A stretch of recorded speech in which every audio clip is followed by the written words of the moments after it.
የምገኘው በምስራቅ ሐረርጌ ቁንዱዶ በሚባለው ተራራ ላይ ነው። ይሄ ተራራ ከፍተኛ ታሪክ ጠገብ ቦታ ነው። በዚህ ቦታ ላይ አዋቂዎች፣ የሀገር ሽማግሌዎች እንደሚናገሩት የአህመድ ግራኝና ድንግል በ15ኛው ክፍለ ዘመን የነበረው ግጭት እዚህ አካባቢ ላይ ሸሽቶ የመጣው ጦር ሙሉ በሙሉ ከመደምሰስና ታሪኩ ከመጥፋቱ በፊት ውስን ፈረሶች እዚህ ተራራ ላይ እንዲወጡ አድርገው ነበር ይባላል። የዚያ ምክንያት እኛ በውጊያው ብንወድቅ ብንቀር ታሪካችን ጠፍቶ አይቀር ከሚል መነሾ እንደሆነ የዚህ አካባቢ ሀገር ሽማግሌዎች እና አዋቂዎች ገልጸውልናል። በዚያ ጊዜ የተዋቸው ፈረሶች ሲሞቱ፣ ሲጎሉ፣ ሲጨምሩ ቆይተው ዛሬ ወደ 48 ገደማ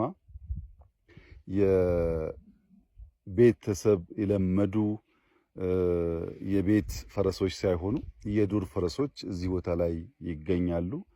ተራራው ትንሽ ከፍታ ያለው ቦታ፣ መጠነኛ ቅዝቃዜ ያለው ቦታ ነው። የፈረሶቹን ቅርጽ ያየን እንደሆነ በተለምዶ ከምናውቃቸው ፈረሶች በተለየ ሁኔታ አንገታቸው ረዘም ያለ ነው እና እነዚህን የዱር ፈረሶች እና በዚህ ተራራ ያለውን ሃይኪንግ ሰዎች እየመጡ እንደሚያዩ ሰምተናል። ከዚያም በተጨማሪ ልክ እንደ ባሌ ሁሉ 3-4 ቦታ በጣም ረዣዥም ኬቮች እዚህም አካባቢ አሉ። እንደገለጹልኝ ከሆነ በርዝመታቸው ባሌ ካለው የሚበልጥ ነው የሚል ሰምቻለሁ። በአይኔ አላየውም።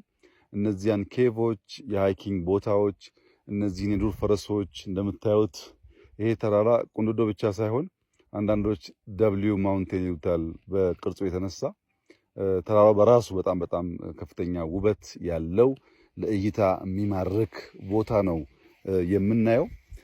ፈረሶቹም ያየን እንደሆነ ትናንሾችም ስላሉ ትውልድ የሚቀጥል ይመስላል። እዚያ ማዶ የምናያቸው የተወሰኑ ፈረሶች አሉ፣ እዚህ ጋርም እንደዚሁ አሉ። እነዚህ ፈረሶች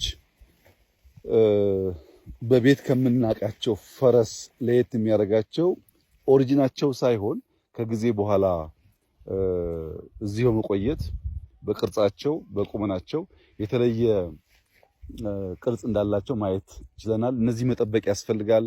ኔቸር መጠበቅ፣ ታሪክ መጠበቅ ይበልጥ አስቦ ማስቀጠል ለትውልድ ጠቃሚ መሆኑ ብቻ ሳይሆን ከፍተኛ የቱሪስት መስህብም ሊሆን ይችላል።